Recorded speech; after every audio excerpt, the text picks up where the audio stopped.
naturally, but my current co-facilitator is a former student in the group, and I absolutely love having her because she brings a lot of wonderful lived experience, having kind of been through these groups, being a lot more visibly autistic than I am. You know, I received my diagnosis as an adult. She got it as a child, and she has been through the whole system, so she can really empathize with a lot of the kids and help them feel a lot more comfortable coming out of their shells. So I think all this started me kind of starting to think about breaking out of a more neurotypical normative approach to social skills and more of an autistic social advocacy skills. With this time when I was playing D&D with the kids, and I had this character named the Stabber. Now, the Stabber likes knives, as you can imagine with a name like the Stabber. And the Stabber had this pile of knives, and he was lining them up from shortest to longest, just because that's what he's doing. And then one of the kids cast a spell, and it messed up the perfectly sorted line. And I was describing the Stabber just like lamenting the situation. And then the kids were like, wait, we messed up his line? I hate when people do that. And then the other kids were like, wait, you hate that too? We share the same experiences? And these are kids that have been told, oh, you're autistic, you don't have empathy, you're all cold, emotionless robots. And then finding out that they all hate it when someone messes up your line, they devolved into the biggest giggle fit I've ever seen. It was wonderful. So that kind of made me realize, maybe I should start teaching them how to be happier autistics. So over the years, I actually developed 6, I call them autistic social advocacy skills, which differentiate from traditional social skills. I teach them the social skills through the game. You know, you're role playing, and that is a way to just experiment with doing different kind of social acting and whatnot. At the table, I want them to feel comfortable being autistic.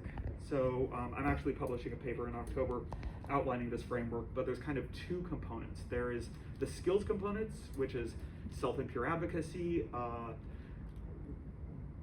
equitably navigating conflicting access needs. You know, when you have the kid that needs a lot of quiet and the kid that stims loudly, making it so they can play together.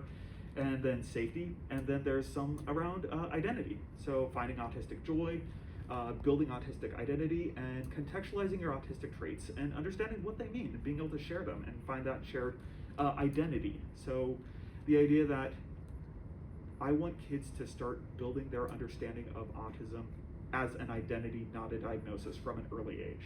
And that's what I'm doing with these groups, and it's been wonderful.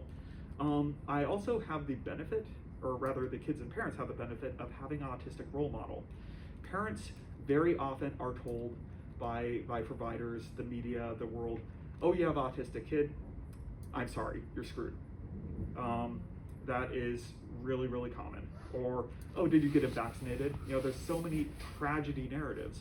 And then they get to see, you know, someone like me who is living independently, has a spouse, a successful relationship, a career, a car, 3 cats, and they see, oh, so maybe there's some hope. And I temper that with the parents. I say, yes, there's hope, but it's a struggle, and here's some of the things that help me. Here's how to build community. Here's how to build self-esteem. Here's how to create a neurodivergence affirming household. So, you know, you don't want to give them hope without the homework. You gotta have the work, because hope is work. So having a role model for the parents is important, and for the kids it's important too, and that's why I hired my co-facilitator. You know, having someone who's been through the groups and can, you know, show them that, like, hey, I can do this, I belong here. A lot of autistics grow up thinking that they have 2 career paths, Goodwill or Microsoft, and it comes down to whether how good they are at math. And I like to say, well, if you're good at D&D, you can do this too. And so kind of being able to be a really, really awesome role model is so rewarding. A lot of talk about autistic feeling normal, feeling not broken. I get that feedback a lot from kids. One kid described my groups as maximum autism. And I don't think there's ever been an instance of a teenager saying those words and meaning it in a good way in the history of anything. So that was very rewarding to hear the words maximum autism and have it mean something awesome. And you know, just having my autistic expertise and autistic experience and just this very autistic-centered place allowed the kids to really flourish and formed friendships that worked for them, that were really weird and really online and really pun-centric or video game-centric, and it's just beautiful. So getting to see that has been some of the most rewarding work of my career. But to do this, I have had to feel comfortable enough to do this. And this kind of is that chicken and an egg sort of situation. Masking versus accommodation. So when I'm at a job, and again, I've worked jobs where I've had to mask, they suck. I am stressed out, I am overwhelmed, I can't focus. By unmasking, well, my autism is really out there, it's really obvious, so I can actually talk about accommodation, because like I say, you see how tired I am when this is happening? This is why maybe we shouldn't schedule these meetings at 8 a.m. So things like that. I think normalizing neurodivergence creates a more inclusive culture just by default. By showing that, hey, we're okay with the fact that Peter does this sometimes. Well, I think a lot of people will feel more comfortable being different if they see that.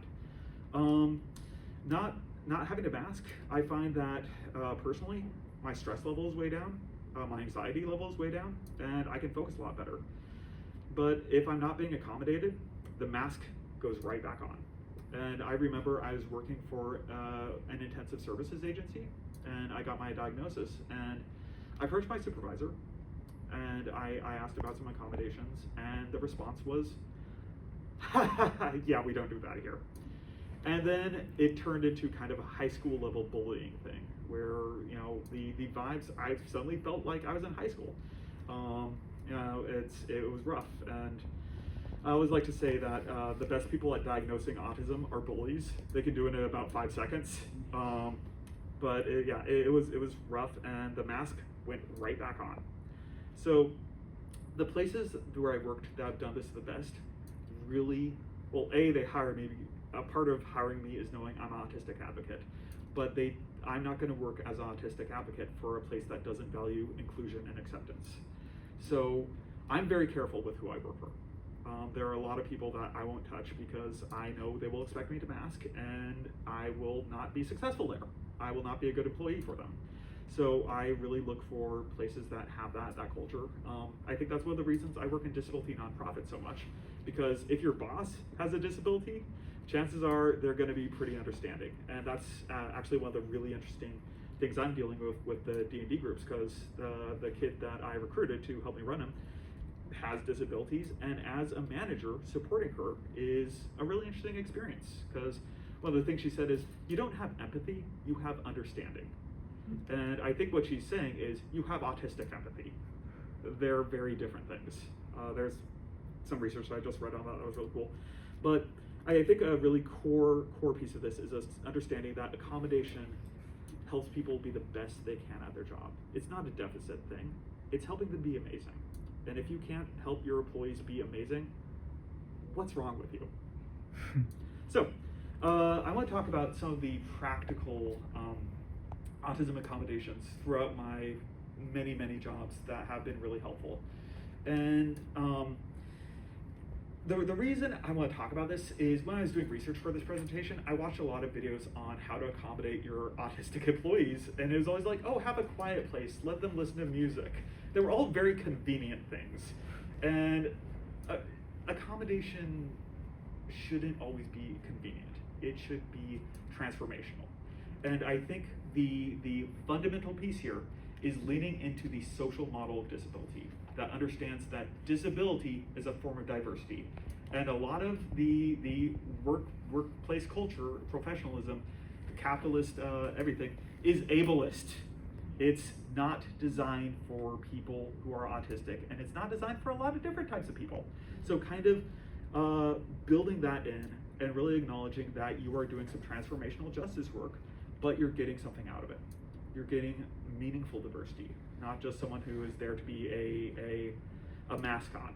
And that's something I've kind of been in cases where there have been agencies that very clearly want me as a mascot, and it's like, no, because I know they would not actually accommodate me. They just kind of parade me out, and that's not what I want.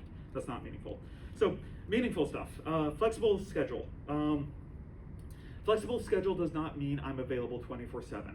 This is something I see a lot when people are talking about jobs. Oh, we provide a flexible schedule. That actually means they're going to call you at 11 p.m. and ask you to work an overnight after a 13-hour day. What it means is, okay, I want to work from 11 a.m. to 4 p.m. and we can schedule our meetings and all our appointments then. And then I'm going to be doing all the paperwork and stuff from 11 p.m. to 2 a.m. And that's what works for me, and you can reach me during those periods during the day, but I need to have hyper focus when I'm doing my late night work. Conflicting access needs should not rule out staff accommodations. Problems should be solved equitably. So this is something where you have an autistic person working with autistics. I had a situation where there was a young autistic man who had these STEM toys that were very loud. I eventually asked that he bring some other STEM toys because this was really difficult for me, and was told by another provider that, oh, that's not a right thing to do, what you did was ableist. I think that him understanding that, hey, my provider is autistic, I can help him out. I can learn that, hey, some people are really, have a hard time with these, and I can accommodate them. That's a really great thing to learn, but that was not what they thought. So I got kind of a warning on that. So that was frustrating. Next up, and this one is huge, salary pay / guaranteed hours. So as autistic, if I'm expecting like a dinner date or to do something, if it's in my schedule, I am planning to do that thing and that thing needs to happen. And if it doesn't happen, I'm going to be very, very stressed out. Now, say group cancels, I'm going to be even more stressed out because there goes my paycheck.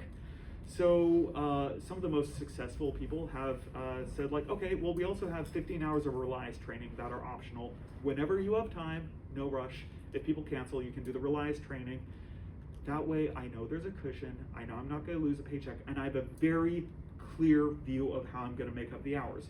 A lot of managers will be like, oh, well, we'll just find something for you. No, don't say that, because that's a big unknown. I like to know what's coming. So if I know, okay, if they cancel, I can go watch this training on, I don't know, HIPAA or something. So that reduces my stress exponentially. Strength-based alternate duties make me proud of my work. The Minecraft group is a perfect example of that. These two are just kind of obvious. We should be doing this. Reduce meetings, especially if they're Zoom meetings. Zoom meetings suck. Make it an email.